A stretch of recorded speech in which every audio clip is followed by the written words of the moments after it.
Welcome back, ladies and gentlemen, to another deep dive episode of Story Archives. I'm your host, Mario Busto, alongside the other host, Zachary Newton. Welcome back. And yes, you did hear that right. Deep dive. We're on the same wavelength. I was about to say that exact same sentence, right? I was literally going to say, you heard that right, deep dive. We're skipping the instant reaction this week, y'all. We're skipping it. I think we can cover it all in a deep dive. Also, Super Bowl Sunday.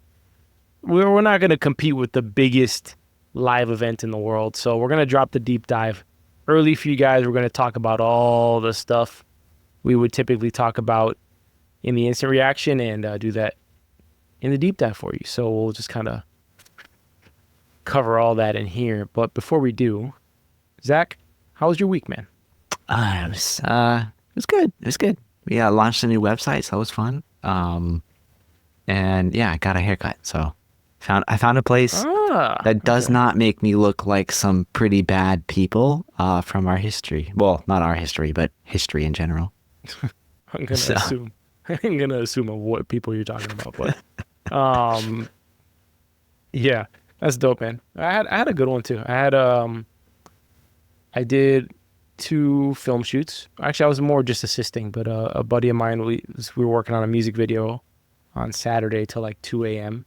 Nice. Which was super fun. I had a blast with that. I think it's gonna come out great. He's editing it. I mean, it was this whole thing. I just wanted to be on set and help out. And then we did a kind of tiny desk NPR production for a buddy of mine, good friend of mine, talented musician. And that was pretty sick too. And yeah, now I'm working on an edit, like this history of gospel music type of edit right now. And I also did, actually I didn't do, but they dropped an interview last week of an interview I did on my friend Isaac's podcast called Café con Pod, which is coffee with pod for the gringos out there. I was going to ask. He's an actor friend of mine. I used to act with him in high school in our drama department. And he's actually a pretty central character in the Dexter prequel show that's going on right now on Showtime. So if you guys are Dexter fans, go check him out. He plays Dexter's sister's love thing in the series. So you can check out that. I believe you linked that in the previous episode. You linked the podcast in there in the description. Yeah, it was in the deep dive there. You can check that out there. I was not expecting episode 4 of Severance to spin this way. Right after such a pivotal moment as the reintegration of Mark, I wasn't expecting to have this whole trust exercise episode, the Ortbow. They just hit us with this thing out of nowhere. I was hoping that we would pick up right where we left off on the operating table, but no, we go straight to this wintry, icy hellhole tundra. That's a Kirigan wet dream, apparently. But it's really just this training exercise. But like all things Severance, we know that there's multiple reasons for why things are happening the way they are. What was your first impression of Woe's Hollow? I tell you what, I also was not expecting this. In fact, I had to exit the show because I'm like, did I miss something? Did I like skip an episode somehow and they dropped 2? Because I'm so used to these episodes picking up like exactly where the last one leaves off. And this one doesn't feel like it. I felt about as stranded as Irv did at the very beginning of this episode. Just like trying to figure out what's going on. But this was definitely out of left field for me. Like there's so much in this that it felt like a different show almost. Like I was watching like a slow burning horror movie for like a good half of it. You know, all of these clones. It was kind of freaky. Like it was unsettling, I think, for the majority of this episode, much more than the typical for Severance, you know. So it felt more mythical, I guess. A lot of it had to do with this sort of tale about E. Kirigan and his twin that we find out about named Dieter. And mainly how Kier was able to tame the 4 tempers. But as far as I know, we only covered Woe. And these people are supposed to be here for 2 days. So are we going to get episode 5 as continuing in this tundra to go and tackle Frolic, Dread, and Malice? Or were those 4 tempers just metaphors for the 4 characters here and which one embodies which? You know? Yeah, that's interesting. I was when you were saying that, I was wondering, I'm like, maybe this will be like a place that we come back to, and it's like, we'll get lesson number 2 in a few more episodes or something like that. But that's an interesting thought. Maybe this represents the 4 key characters that we have. That's a possibility. I mean, Irv did, I guess you would say, die here, right? Like, so there's some similarities there between like Kier and Dieter, right? One of them dies. I don't know if I would draw.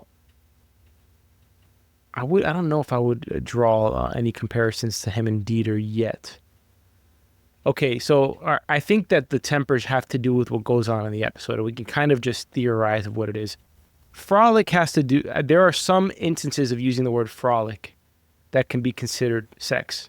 Mm-hmm. Okay, I would assume that has to do a little bit with Mark and Helly, obviously, because they did have sex in this episode. Yeah. Which is pretty obvious. Like when you see these scenes, I just write in my notes, Mark and Helly have sex, and you just know this conversation is gonna just build up to sex. Like you just know it. Yep. Although there's moments. You ever been that smart kid in the classroom? Always. Where I'm you just know, kidding. I figured. I'm just kidding. Where teacher asks a question, you know the answer, but you feel like you know it too fast, and you think it's too wacky, like it's too outside the box that you kind of feel a little nervous to raise your hand because you feel like you're going to sound like an idiot. Mm-hmm. Saying, have you ever been there? Yeah, I have. You're I don't always- have a story for you if that's You're what you're aiming always so for. elaborative. You're always just so elaborative. Well, But I mean, you know, it felt like a pretty black and white question. Yeah, I've been. You painted the feeling of that scenario pretty I well. did. I've All been right, there. cool, You second guess your answer. You're like, is it right? Let me check my homework real quick. that's how I felt when I call him Milkshake now in my notes. When Milkshake was reading the tale of how Kier followed his brother Dieter into the woods. Because as I'm listening to it, I'm thinking, my mind went to the dark. My mind went straight to the perverse. It was, did Kier get raped by his brother? Did his brother jack off in the woods? Like I couldn't associate it with murder. I was just like, something freaking sexual happened here. I don't know what it is, but it feels weird. And also there's this weird undertone with the whole series sometimes that they just do this. And Kier feels like a very perverse, weird ass character in and of itself. I feel like there'd probably be some weird, incestuous, weird stuff going on. So when Helly at the campfire says she's just burst out laughing, Mm-hmm. or Helena, because we know now confirmed it's Helena. When she just starts laughing and saying like, "Are you kidding me? His brother, jacked off in the woods and he died because of it, so he got punished Yeah. for it." I was like, okay, so at least it wasn't just me who heard that in the story. Well, what was your first thought of the tale of Kier and Dieter? Did you think it was this innocent story, or were the random words like thrust and sprayed his lineage in the snow? Well, It was a little bit once too we got to descriptive. that bit, I think it became a bit graphic. I wasn't sure where it was going at first. I thought this was going to be more like a Cain and Abel thing. I thought Kier was going to kill his brother, but then That's they what I was thinking. talking about with the winded thrust. I'm like, what kind of suggestive shit Yeah, is this? you see, in the last deep dive or instant reaction or whatever, I had said like this show has some incestuous elements to it. Like I can't remember what the topic was from the last episode, but I mean, here we are again. Like we're getting a bit of it right now. But We don't know if that's the case. I think we might have just been commenting that old man that is probably Helena's dad, Helena, whatever you want to call her. mhm. I always think of My Chemical Romance when I hear the name Helena. We just kind of said he looked strange, like he comes from a family that probably is in with the inbreeding. Mhm. So I mean, I think it's plausible. I'm just saying. Once we get to those very graphic words, I felt like it was a bit more obvious where the story was going. it was deeply uncomfortable, to be honest with you. Especially you got like the little girl playing the whatever instrument that is while this whole story is going on. Just felt a little bit uncomfortable the whole time, which is interesting in some sense because why would Helena speak up? Why is she making such a point to kind of disrupt? Is she trying to play the character of Helly? Is she kind of cracking? Hmm. What's her deal? I think for the first few episodes, I've been thinking it was more of just her trying to play the role and overplay the role.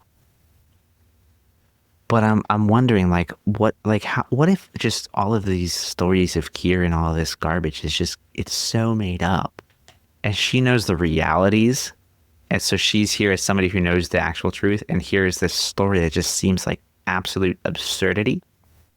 Meanwhile, everybody else is just kind of like eating it up. Like, oh, this is the gospel, this is the truth. Because there's so much brainwashing in this show of these poor employees.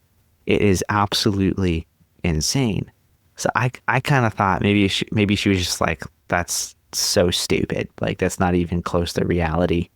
It's made up, it's fake. And it was just like a gut reaction to hearing something that moronic. Well, speaking of the brainwashing, I mean, it's going so far as to say, this is the tallest waterfall in the world. And there's like this little mini waterfall. We probably got one in Florida bigger than that. Yeah. And we don't have waterfalls in Florida. No, we don't. At least not where I'm from. I did find it a little bit odd. These innies have never experienced almost anything. Mm-hmm. Okay, so everything should be the first time they're doing it. Yep. Everything. Okay. We are to assume that this little procedure, this Ortbow, as they call it, I wrote down what it stands for, the outdoor retreat and team building occurrence, not even an exercise or anything like that. It's just a thing that happens. Just a thing that happens, right? It did happen as they entered work because the episode does start with the elevator ding and Irv pretty much just appearing in this tundra, which makes me wonder if anything that they're seeing on the severed floor is what it looks like, right? Because how would you just arrive in this icy tundra place? Yeah. So that's what I was wondering. I was wondering how did Lumen transport their bodies here? Like, can you obviously switch their consciences, but also like knock them out, like just make them sleep? Is that possible? Or, and I wrote in my notes, I have no idea if this is real or not, but when Irv was shouting up at Mark, when Mark was on the cliff and Mark was shouting back to Irv, I was like, man, that echo just sounds weird. Like, is this just all happening in Mark's head? And I don't know, like, I'm wondering, like, is there a world here where like some of this is just happening in their heads? Like, it's just like some shared hallucination sort of event. Like, I also want to know how they power this TV on the top of a cliff, but we'll save that for another time. Which also adds to the element of Milchick being severed, because he's in there experiencing it too, and Huang too. Yeah, I mean, there's so much going on in this episode, but to my point of they're experiencing everything for the first time, they're seeing nature in person for the first time. They don't seem enough enamored with it, not to mention the fact that they've made it a tundra that's not very appealing, right? Maybe that's to make them feel more appreciative of being innies. If they think this is the whole world, maybe it makes them want to stay on the floors and behave if the alternative is this. Yeah. I wrote, there was two interesting things I wrote in my notes. One, you kind of just touched on, which is nobody seemed that surprised or enamored by what was around them. And maybe, I don't know, maybe there's like just this sense of instinct, like your body recognizes things. Cause like there's random things that these innies know about the outside world, like gardeners, daytime and nighttime. Like they just naturally know that. So maybe that has some sort of role in here. But the other thing that kind of stood out to me, which again kind of made me confused. I was like, am I watching the right episode? I expected Mark to be more tortured in this episode, and I had to wait till to after the sex scene to even get this glimpse of him seeing his wife for a moment. I just expected this like this look of confusion and like torture throughout part of the episode from him, just given the fact that he's now freshly reintegrated. And that is, it's kind of interesting how they made Mark's reintegration feel like a sideshow act, when it is very much feels like it should have been the main thing from the last episode. Yeah. But it did bring to mind, was the procedure not pretty fully successful?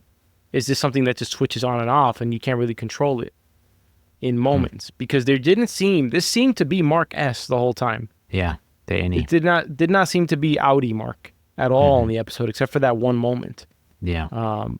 All of them, it was their innies for the most part, except for Helena, obviously.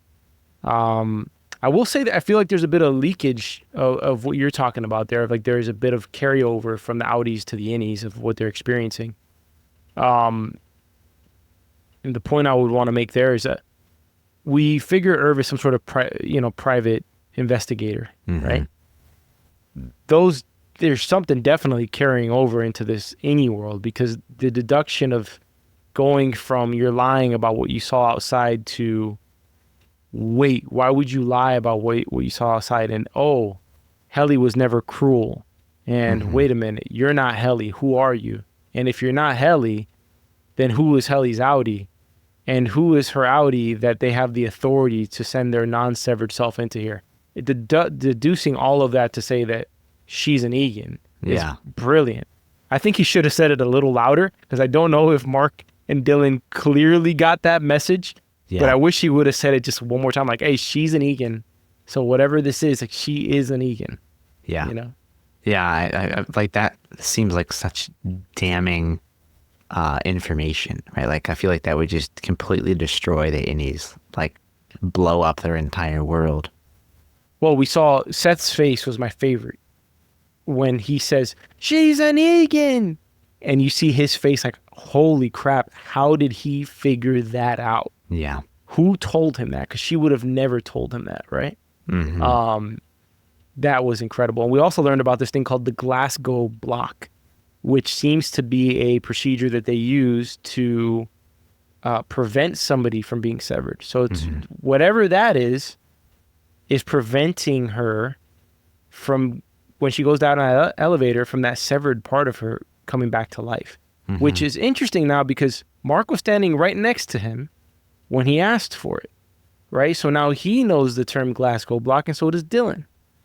So if Mark does that little switcheroo and he reintegrates at the right moment, he'll be able to communicate to his Audi and say, there's something called the Glasgow block that if we can do that, I can go down to the floor as myself. So it felt like almost the whole episode was for that moment for Mark to be standing next to Milchick and to hear that bit of information. And I have a point about the writer's room I want to make that's more comedic, but what are your thoughts on him hearing that? And I'll go to my writer's room point after. I think it's interesting, though, this block. I feel like I like the concept of reintegration more than the idea of this Glasgow block, right? Because with the block, you're forced to. It's a binary choice. It's pick the innie or pick the outie, right? When you reintegrate, you're becoming one again. You're becoming whole. You're taking this like split part of your mind, your being, and actually bringing that back together. I would, assuming there was no extremely adverse impacts of properly being reintegrated, I would choose that. Seems maybe they haven't developed it, if this is what they do. Or maybe she didn't authorize it. We do meet that creepy, what is the name of that creepy woman with the half bald head? And I would assume her head is half bald because she also had the severed procedure, and I'm assuming they cut from the top of your scalp to get it to get at your brain. Well, that was the short character from the story. But Milchick was saying. What was her name? Woe? Gaunt? What was it? Something along those lines. I'm trying to find it. While you do that, I'm going to make a point about the writer's room. I think because the innies have experienced nothing in the outside world, right? For the most part. So much so, like, think back to Dylan's first interaction with his wife, innie Dylan. He sees the picture of them in the Western saloon and asks, are we cattle ranchers? So he's able to know that there's such thing as something called the cattle ranch, but he doesn't know that there is a business where you can dress up like cattle ranchers, take pictures and pretend. So he's not able to distinguish that. So these are very literal characters for the most part, right? That has to be the biggest exercise in the writer's room of just like, wait, what do they know? What don't they know? You know, what do they laugh at? What don't they laugh at? What have they heard before? What haven't they heard? And I think that has to be a constant thought in there, right? In order to keep the innies honest. It's like when Dylan at the beginning of the episode says, "Well, I figured there wasn't a ceiling, but I didn't think it was like this," Hmm. So he knows that there is an outside world, but he couldn't quite picture it exactly. Yeah. Yeah. No, I can't find the name. Like, I feel like it was Woe something. Might have just been whoa. Yeah. I mean, maybe it is just Woe because, I mean, it's Woe's Hollow. Yeah. You think there's any truth to this Kier and Dieter story at all? Did Kier sever himself? Did he sever himself into more than one a second version? Because we talk about there just being two versions. What if you could sever yourself into more than two versions? Which, I mean, that would be interesting. I don't see why that couldn't technically be the case.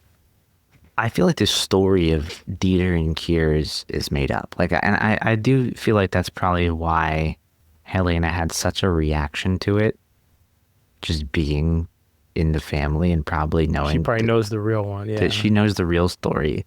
And so she's probably just like sitting there listening to this and being like, like, what? Creepy campfire story. Like, what, dude? Who made this crap up?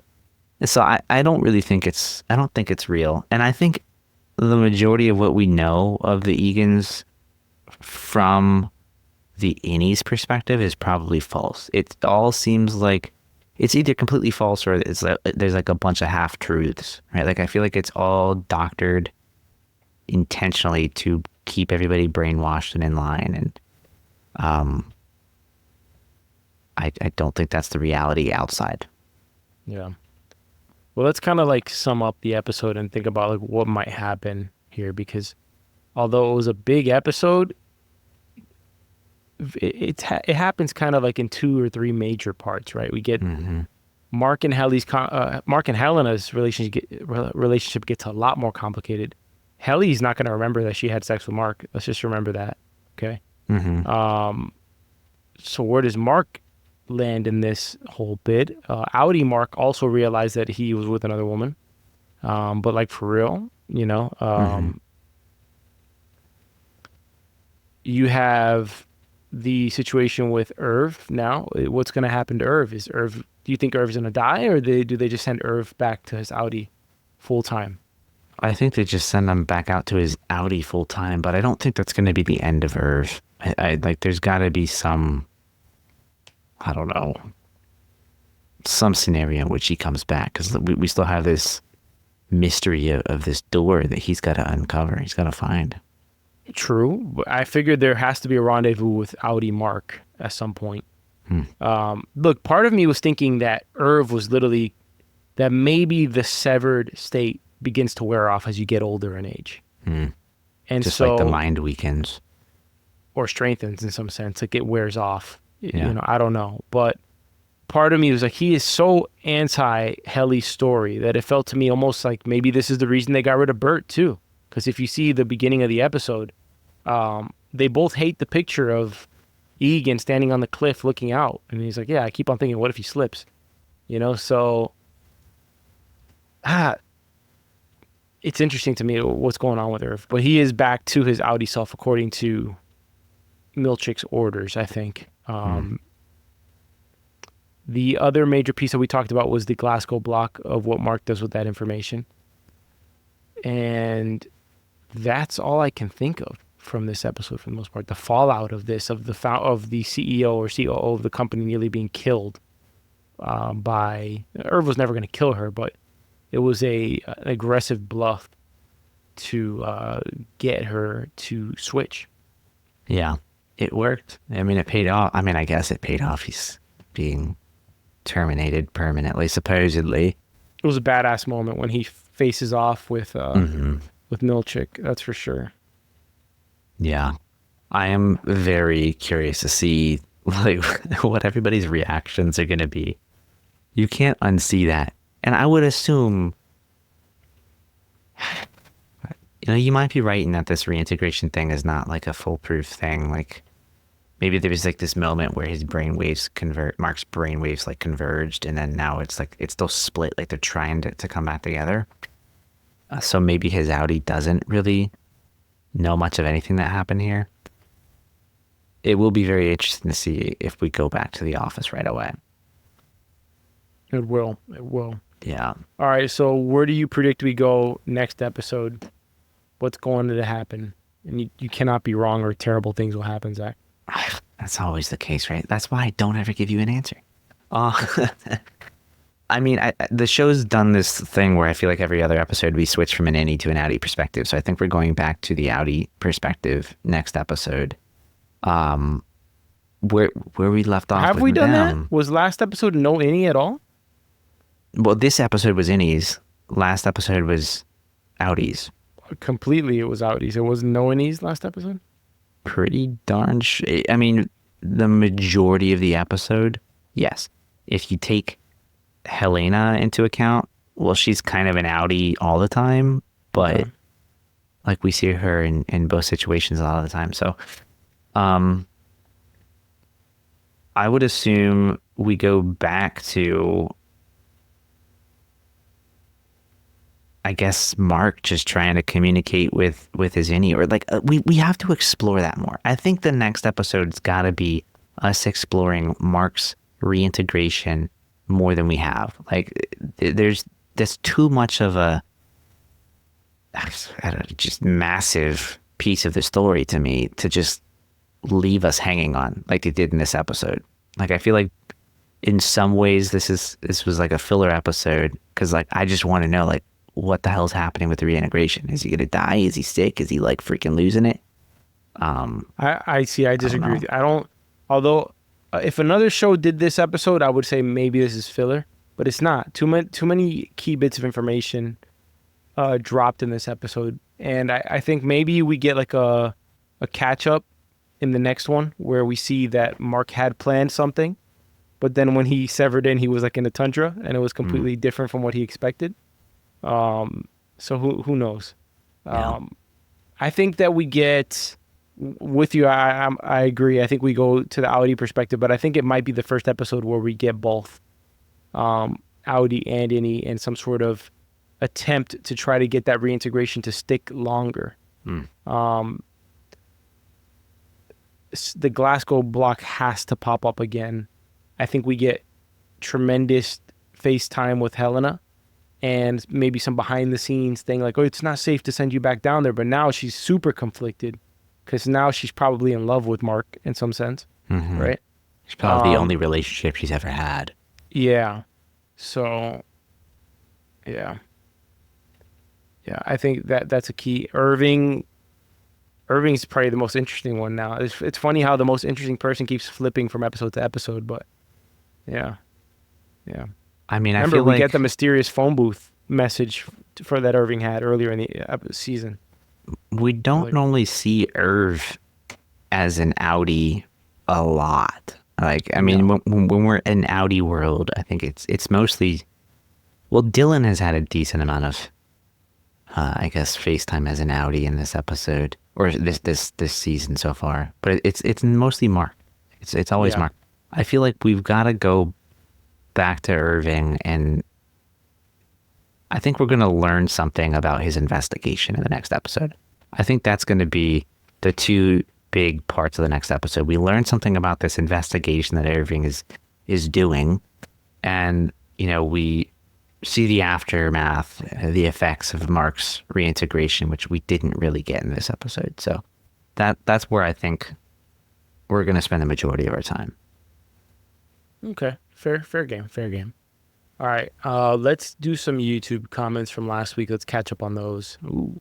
Then we'll do category, or we'll do those. Then we'll do the email that we received about tonight's episode, and then we'll do some categories to end it. All right.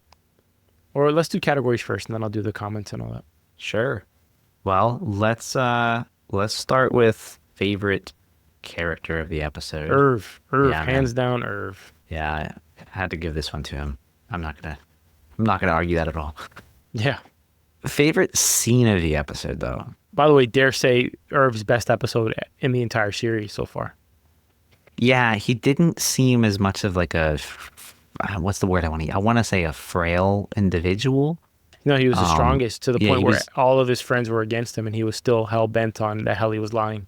Yeah, he definitely he was definitely strong on this episode, which is great. I liked seeing that side of him. I don't like seeing Irv as like this wounded guy, which he I found seems it. like in a lot of the episodes. I found it interesting. He told Dylan to hang in there when he was walking away because it reminded me of a comment we got who was describing Dylan's behavior, and I think he summed it up pretty perfectly. We were saying that Dylan was an F up. I don't think Hmm. Dylan's an F up. I think Dylan is really depressed on the outside, in some sense. Yeah, So he's down on his luck, but he's depressed. I think he's just disinterested in everything. But okay, I was wondering if that had any sort of double meaning when he said that to Dylan. But all right, next one. favorite scene. Irv literally grabbing Helly and dunking her head into the water until Seth had to remove the Glasgow block. I thought that was great. That was good. For me, it was Milchick reading this crazy story at the campfire. I thought it was funny. It was like so much of this is just so out of left field, but I thoroughly enjoyed that bit, seeing everybody's reactions. The thing with Severance is I just never know when they're being for real and when they're not. I just have no idea. It is hard to know, especially with like people like Milchick, where it's just like everything he says with the same freaky ass smile, and you're just like, really? Like you're gonna throw the marshmallows in the fire? No, I'm just kidding. Okay. Yeah. Right. Yeah. How about favorite line of the episode? By the way, those marshmallows look so Oh, unnaturally processed. yes. RFK Jr. would have an issue with those marshmallows. Those Probably. marshmallows. Hey, you know Steak and Shake just started in Florida. All their fries are made with beef tallow now instead of whatever It's oil just the was using fries or before. the whole menu? They're gonna do after February. I haven't had Steak and Shake in a long time, but I used Me to love neither. Steak and Shake. I used to get their Fresno Oh, the burger or melt. something like Yeah, that. The so Frisco. good. Fresno melt. Oh, so good with their little skinny fries and an Oreo milkshake. Mm. They're pledging to be all on tallow by the end of February, which is apparently a lot healthier than I don't know much about it, but the I'll try it. alternative. It's been a minute since I've been to Steak and Shake. My sister is the one who's got my family from a while back, like into the health cake of just. So I know more than I think a lot of people do in terms of that stuff, but a lot of people would shrug it off. But it's crazy the amount of just simple ingredients and things that are just like so bad for you. But anyways, Mhm. I'm going off. What were we saying before? We What were was the getting into favorite line of the episode. favorite line? Oh, there was a lot in this episode. But I'm gonna pull a Zach and choose the one that's like not really deep, but just kind of memorable. Sorry, Zach. Hey, Is but it's when memorable. they see this is typical like I I think think we Ben have the Stiller. same line. We have the same I line. think it's Ben Stiller humor, but when they see the effed up seal, and it's just let's eat it. We need to eat the seal. Don't tell me that's your line. That's my line. That's literally what I wrote. We should eat it. We should That's eat my it. line. Oh my It's god. also probably what you would say in that situation, where I would be like, "Let's please check the campground." No, bro. first. I would not say let's eat that. That thing looked hideous. I wrote in my notes. I'm like, what is this thing that looks like a freaking tiger in some like embryonic sack? It looked so gross. It looked like a seal that was in the BP oil spill. Like it was And then disgusting. froze. It looked like a glob. It was gross as hell. Yeah. And I know Ben Stiller was probably cracking up behind the scenes at that. Oh, I'm sure. I kind of wish Ben Stiller was acting in this series. Like, I hope he does a cameo at some point because he is so funny. He's one of my favorite examples of like an actor turned director writer. Like, he's low key one of the funniest humans on earth, I think.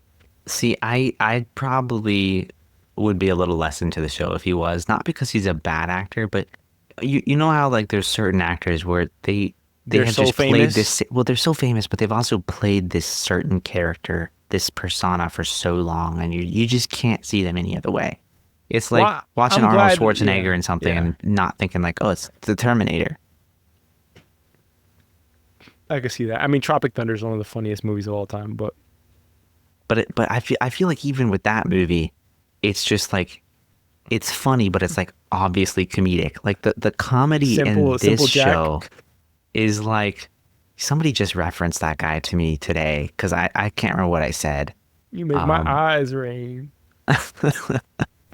oh my God. But no, I mean, in this, like it still feels like a very serious show. The comedy's just kind of like it's subtly slid in there, but it's so good when it's done. Yeah, it's great. It's great. Okay, so we're both on the seal. What's the next one? That's it. That's the top three All right. categories. All right, let's do some comments. We have comments from last week. I'm gonna go through them. I need my glasses at this time of night I'll because of this join you. digital. I have some somewhere. Because of this digital. I used to have 20/20, man. Or not. I think I still do. I found out I have astigmatism. Maybe I always had it. Who the hell knows? I'm sorry.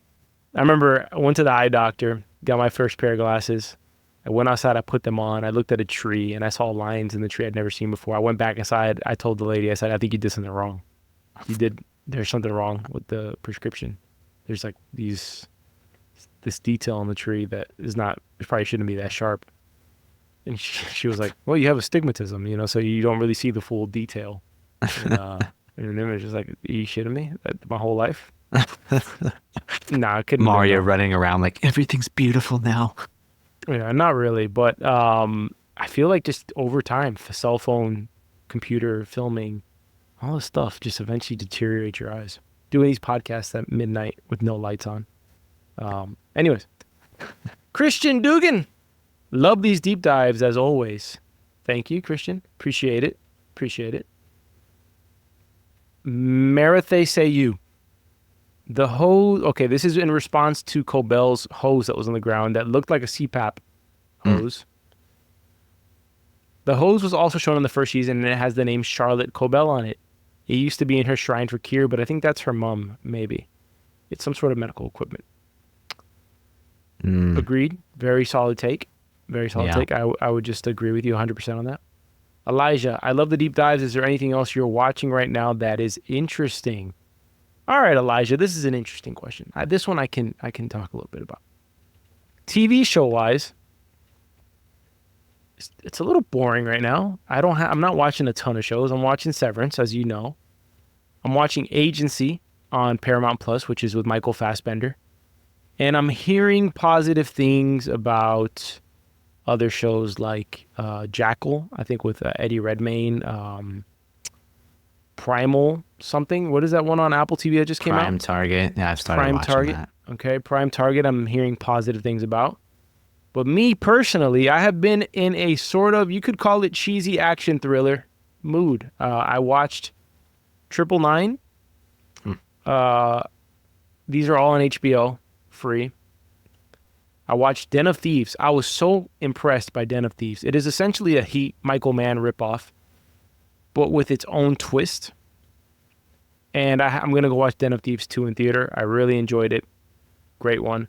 And then, aside from TVs and films, on the video game side, maybe you're not into video games, but I am. Been a lot of FIFA.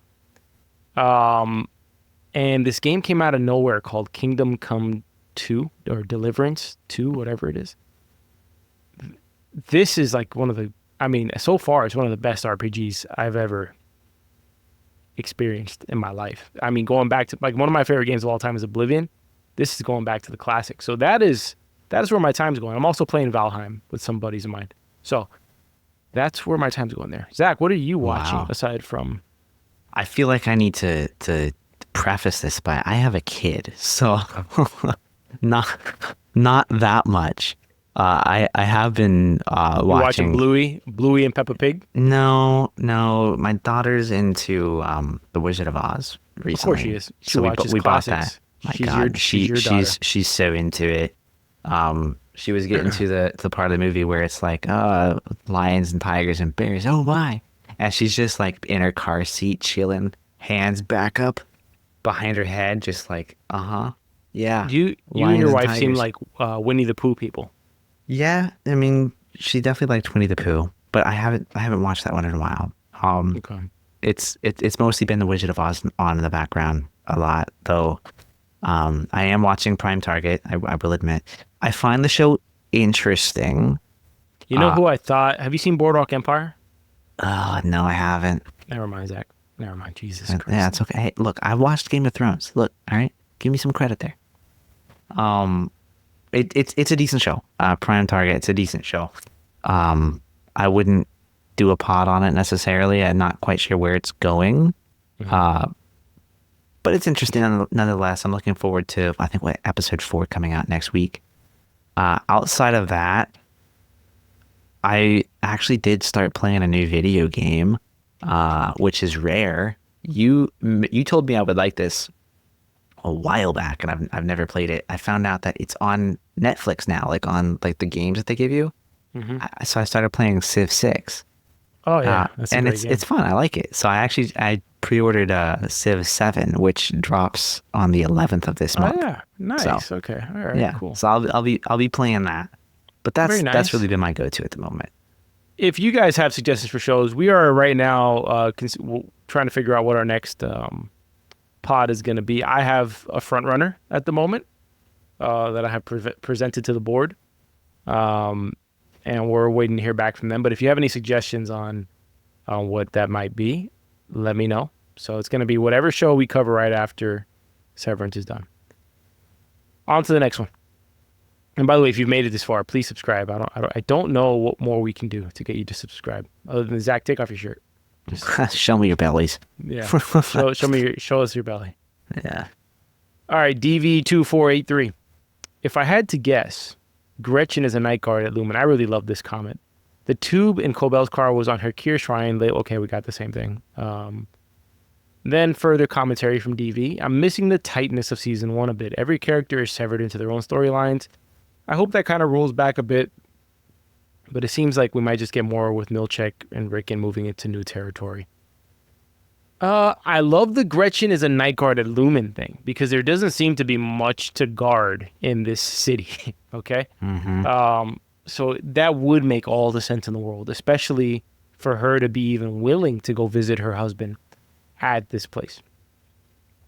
Secondly, I kind of agree in the sense of the cohesiveness of season 1. It felt like we were just like chugging along, in season 1, and just like every episode was just feeding on the last one, where this one is like, it's not subverting expectation, but last episode we ended on a pretty big cliffhanger, and we didn't get almost any sort of payoff about that in this episode.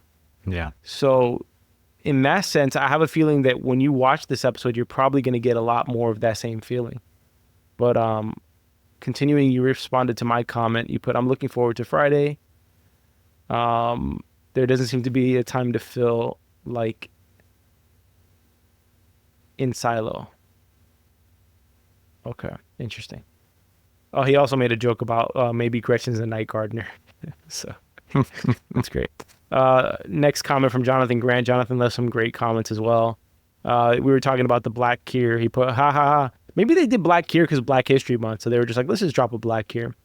Anyways, he put, haha, I was watching this with my wife, and as soon as she said, see yourself in Kier, I'm like, oh no, it's going to be a Black Kier. That was my thought too, man. I saw it and I was like, there's no way they're going to do this to poor Milchek here, are they? Sure enough, they freaking did it. Jonathan, next one. The fact that the board told Natalie to inform Milkshake that she received the same bleep as him, I think probably made her angry, because this means she's probably less special and ultimately replaceable. Any corporation likes to make you feel replaceable and special at the same time. My manager literally told me recently, your desires are irrelevant. If you are told to, then that's what you'll do. This company can replace anyone like that. And then one day tells me how important I am and how much he appreciates my input and my skill set and compliments me on various things. Total sociopath. Brother, your name is on these comments. I think Natalie is a sociopath. I don't know if Natalie's a sociopath. I do think that some workplaces definitely do that, because it is a mind game in some sense, right? How can you make these people feel like special, but at the same time, everyone is replaceable in some sense, right? In terms of the direct job description, in some sense. Some people are more replaceable than others. That can be argued, that kind of thing. I don't know if that much was going on through her head, but they did exchange this interesting look, Natalie and Milkshake, that made me feel like there was a closeness between those two characters, or at least an empathy towards what he was feeling in that moment. Because that probably would be a pretty crappy feeling to like have these people do such a vain gesture simply because of the color of your skin, right? It felt racist as hell, to be honest with you. Yeah. Any comments, Zach? Or No, I mean, I agree. It did feel racist. okay, yeah. Yeah. The tube was shown in season 1. Okay, this is from Piotr Kropotkin. The tube was shown in season 1. It's probably a ventilator tube. It has old-fashioned type of patient label on it. One of her relatives. Levi Hambrick, your Audi enjoys stargazing. It's talking about the goat guy who said your Audi enjoys stargazing. He put equals. He's homeless on the outside. He might be homeless, for sure. We have Valerie Davids. I don't believe Miss Cobell / Selvig is severed because at Rickon's book reading, she would not have understood the seriousness when Mark called her Miss Cobell. What do you think about that? Repeat that last part again. Repeat it. She doesn't believe that Cobell is severed because she would not have understood the seriousness when Mark called her Miss Cobell. So she's essentially saying that Cobell, maybe she thinks that we were saying that Cobell was severed in a different form outside, which we were not saying. No, I mean, I think Cobell is severed, but I think it's like a fail-safe thing. I think it's just like Helena's, like, in the last few episodes, has always just been Helena. She's never been Helly, the innie.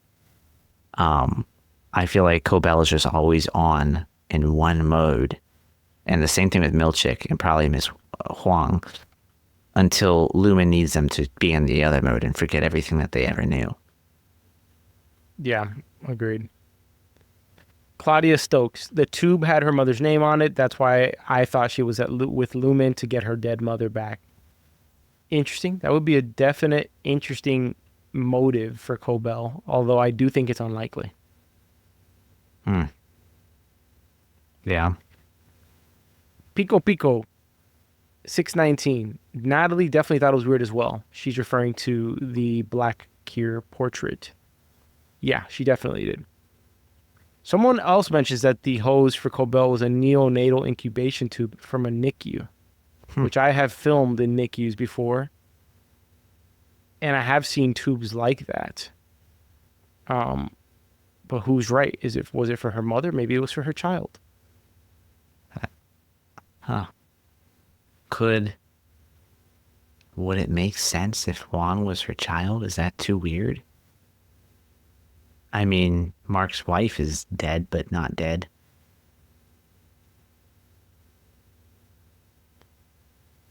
Yeah. Okay. Next comments. And yeah, that's pretty much it. We have an email from this episode, though, that is relevant to this one. Maybe we should have led with this one. But from Ryan Brenneman. Don't read until you've watched, of course. Looks like Team Audi wins the Helena Helly debate. Nice to finally be right about something. Throw enough darts out there and eventually we can hit something. So now, did we make a bet about that, Zach? No, we did not make a bet. The only bet we made so far is just like, is Helena, I'm sorry, not Helena, is Milchick and Selvig severed? And I said, yeah, they're severed. Okay. So now on to other things. In Irving's dream, his computer screen turned from numbers to letters. Letters seem to be the ones that spell Egan. They also formed for a second what may have been a face or an eye. Is Egan's consciousness in the computer and watching as the MDR crew does whatever they are doing to Gemma and possibly others? Are they putting Kier in Gemma?